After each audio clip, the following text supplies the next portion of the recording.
A savior is needed.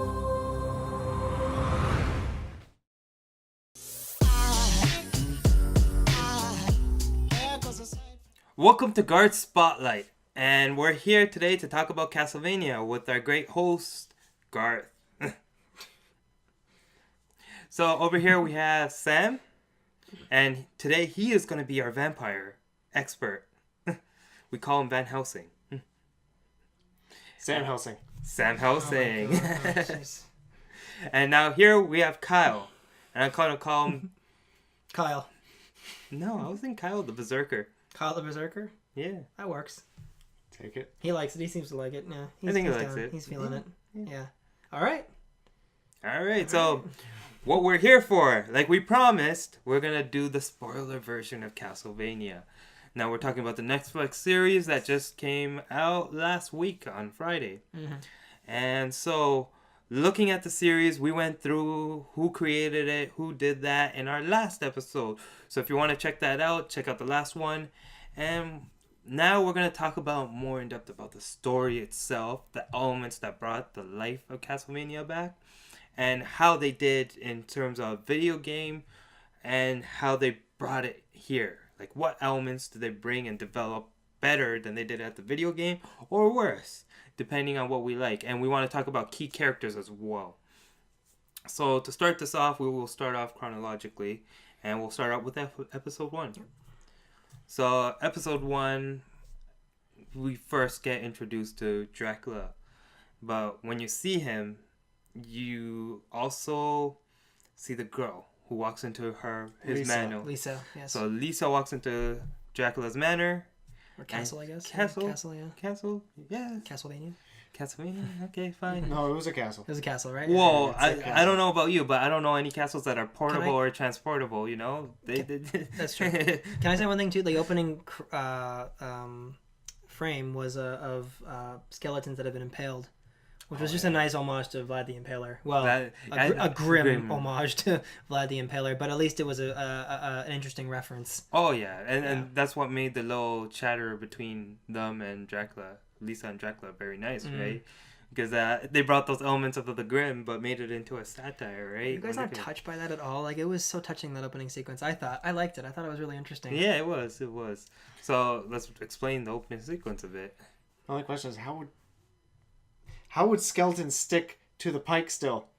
Stylistic. It's stylistic. Don't ruin it, Kyle. It was a good stylistic choice. You're questioning that, but we have vampires, we have moving castles, magic. We got blood flowing from the sky, we got fire. They clearly stated that it wasn't matching the Not to mention science. the baby-eating demons. Oh, the baby. That was magic. That was wow. That was, baby-eating demons. Yeah, that was... Wow. They went for it, eh? They really went for it in this show. I was gonna say, like, Yeah. if you woke up and you were missing a baby, I'm pretty sure the first thing I would do is find a sword and kill the motherfucker. But see... Which is why they ripped out the father's throat, too. Because that was not a pretty scene to see. But we'll get there. We'll get there. I promise we will. So, okay, the opening sequence, Kyle. Yeah, pretty much it shows her go in. She makes a starting conversation with someone that clearly originally had no interest in another human being in there. Yeah. A shadowy figure that you don't see until he pops up from behind. It was almost like... calling him rude for it. It was almost aggressively vampiric, wasn't he? The way he was like... It was almost a stereotypical, like... But it was... I like how it switched around. It was like, oh, you're not like any other human. He says to Lisa. Lisa comes in, and she's clearly not terrified of him. She's this really, tough, strong woman. She's a doctor. She's a healer, and she says to him, I want to learn new ways of healing. I'm a healer, and I want to bring more advanced forms of medicine to my people in the village. She is so noble and so well-intentioned, and she's going to die when you meet her because she's just too good. I had a feeling. I really did. Did you feel that, Kyle? You're like, oh my god, she's too perfect. She's going to die. Well, she's very modern, so that's what got me. Sorry, you were going to say something. The instant you see her, it's like, that's the reason, that's the fault. Fuck. Yeah, it's the inciting incident, I guess. That's what they say in screenwriting, right? It's like the inciting incident to get everything into motion, right? It starts everything off, and that love is what kind of kicks everything obviously into motion. But and like it's a very brief scene when she comes and she meets Dracula, and he takes her behind his castle when he or like to the back of his castle. It was more like his laboratory. Yeah, that's what it was. Yeah, it was like But the thing was, everything there was modernized. Yes. It wasn't classical, vampiric age, Half and gothic. a combination, I suppose. Yeah. I thought Renaissance era. Like Da Vinci times, like the way it's set up. Right. The way it looks, the look of it for sure. Yeah. Even the lights they used, right? Mm-hmm. It looks like modern electricity. Modern at times. Well, from that era of electricity, it felt like they used all of their tools, but all the scenery, like the ground, the walls, the ceiling that they used was all from the era it should be from. Yeah. It's just that they had the tables, they had the lights, they had all the different types of what's called scientific experiment tools from that era. Yeah. Okay. Yeah. From the era you just spoke of. Okay, so at that point, Lisa convinces him to act more like a man and see what humanity is about, right? It's a touching scene. She's like, you should travel more like a human, like a man. You should live more like a man. She's basically kind of making a nice case for our species. A hopeful, prideful, optimistic view of the human race. Well, it was a very optimistic view of us, though, of humans. It's like there's better in man than you originally would think. And he shows her to the laboratory, and it's really cool. And cut to her being burned at the stake. Basically, right? Yeah. Like that's 20 years later. It starts in the year 1455. Yeah, right? 1455, and then it showed 1475 right off.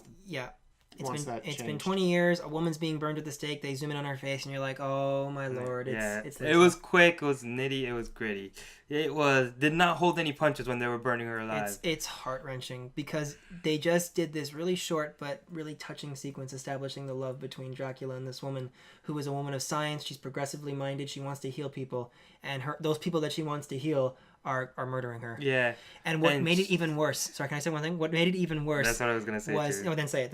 No, go ahead. What was when she looks up at the sky and she's calling to Dracula, hoping that she can hear him. And she says, don't hurt them. Her. Yeah. Hoping that he can hear her. You're right. Sorry. No, it's okay. You're right. Hoping that he can hear her. And she says, don't hurt them. Spare them. Yeah. They don't know better. And...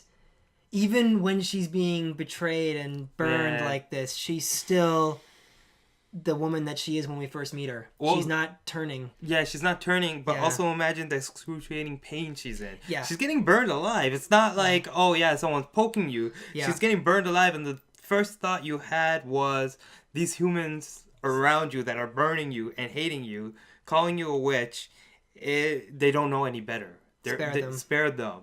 They're not all bad. They just don't know any better. She's still making a case for humanity when humanity has turned on her. Yeah. It's like, again, it's such a touching scene, and it's heartbreaking. And it also keeps it dark and negative with the fact of they actually cut to where the priest and the bishop standing side by side of Wallachia, overlooking the very same scene, and they're talking about how they found her calling it science, and it was how she made a pact with the devil, and and I think there was the bishop, and then was it a priest or a scientist? I can't remember. It was it was another priest. He says, "I dabbled in it," and then he very very quickly changed his tone, immediately cutting off away from that. But he's implying that it was true what she was practicing. The science that she was practicing wasn't witchcraft. It was just fact. It was true.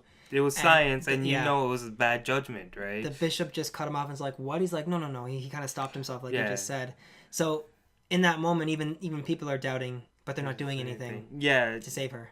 And there is a line where it's Dracula does say a line. Any one of them could have stepped up and changed that, right? Yes. Before she got to the stake, any one of them could have done something to prove her case, but no one did. Another example is something that happened. Was it in the same episode? No, that was later. That was later on. That line was later on.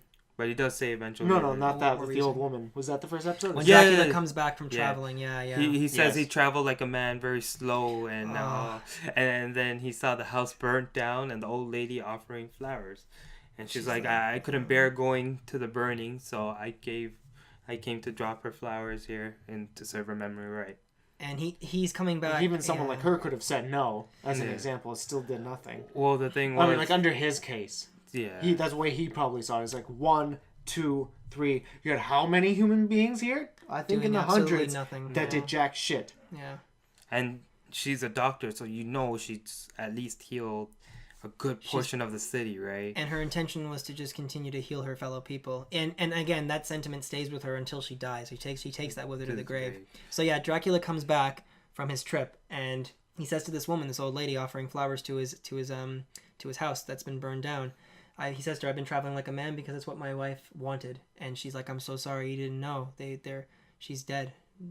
She's probably dead by now." And that obviously, again, this is all within the first few minutes, right? Yeah. And that's what turns him. That's what. Walking like a man, talking like a man, behaving like a man. Yeah. That's what turns him into the main antagonist. Yeah. He gets. Oh yeah. He goes on flames. Those flames, man. I'm still impressed the way they designed that. It reminded me of a really good anime design, but it had that cartoony like video game element to it, where it's just a flame demon, right?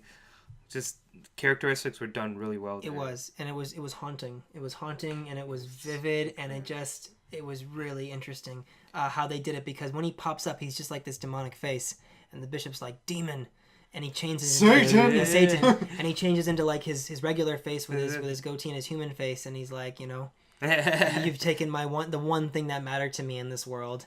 He goes and he gives him a year, right? Yeah. So he gives him a year. Everything from you. Yeah. It is only just. Yeah, it's only just that he commits mass genocide against and like Kyle's rooting for him.